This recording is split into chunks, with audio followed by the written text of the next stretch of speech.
ఈరోజు అఖిల భారత చిరంజీవి యువత మీటింగ్ లో we have decided to give the complaints. అంటే మనము బాలకృష్ణ ఏమి చిరంజీవి గారి మీద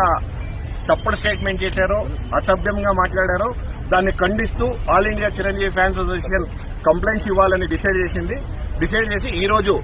ఇక్కడ జుబ్లీహిల్స్ లో ఇచ్చి రేపు ఆల్ 300 స్టేషన్స్ లో ఇవ్వాలనే ఒక నిర్ణయం తీసుకున్నాం. ఆ నిర్ణయం తెలుసుకున్న తర్వాత ఇమ్మీడియట్ గా మేము వెళ్తుంటే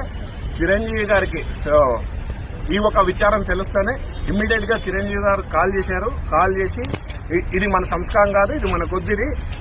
మన అజిటేషన్ మనది ఉంది, మనం కాంగా వెళ్ళాలి అని చెప్పిన తర్వాత చిరంజీవి గారి పిలుపు మేరకు ఈ ఒక కంప్లైంట్ ని విత్డ్రా చేసుకుని ఇక్కడ వాపస్ వచ్చాం. ముందర ఏ వ్యక్తి కానీ చిరంజీవి గారి గురించి మాట్లాడితే చిరంజీవి గారు ఈరోజు ఆపారు కాబట్టి మేము ఆగాం, లేదంటే ఇది ఆగదు, ఇది ముందుకు తీసుకెళ్తాం. దీని వరకు ఈ రోజు ఆయన సంస్కారం మరొకసారి చిరంజీవి గారు తన సంస్కారాన్ని, తన మానవత్వవాదిని ఇంకొకసారి చూపించుకున్నారని